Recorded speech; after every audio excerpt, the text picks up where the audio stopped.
First one, then more than a dozen bodies discovered left to decay. How could this happen when a family was promised their loved ones' remains would be returned home? We've told you about the multi-million-dollar lawsuit. Now News Channel 5's Nick Barris sits down for an exclusive interview with one of those accused of violating human dignity and showing no respect for the dead.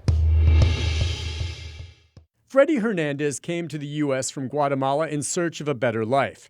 He was killed 2 years ago in Robertson County, Tennessee. I mean, it was devastating. Here's a family whose son, 20-something-year-old son, is in the United States working, trying to make a living, and then they get word that he's been killed, been murdered. Heartbroken, his family says they paid former funeral director Reed Van Ness $4,000 to ship the body back to Central America.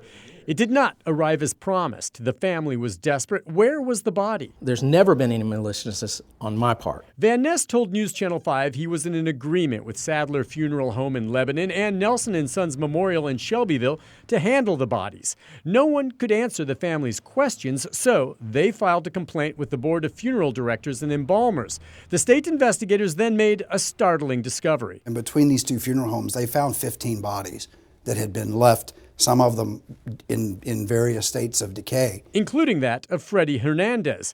Attorney John Morris has filed a $4 million lawsuit against Van Ness and the two funeral homes. All three are culpable of this very sad, atrocious situation. I accept my responsibility for the situation. In an exclusive sit-down interview, Van Ness admits, I think the ball was dropped in many instances. But Van Ness says he's not all to blame.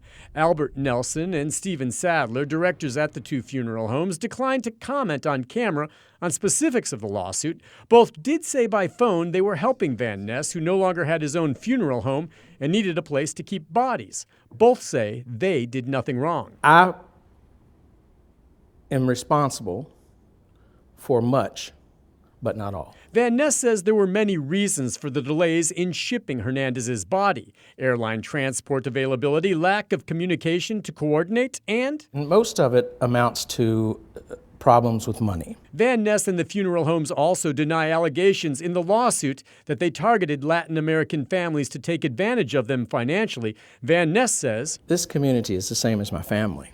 A federal court will decide who's to blame. Hernandez's body was finally sent home nearly 6 months after he died. Nick Barris, News Channel 5. Thank you, Nick. The state also ordered the directors of the two funeral homes to track the remaining bodies to their families and deal with them properly. To date, they say that has been done.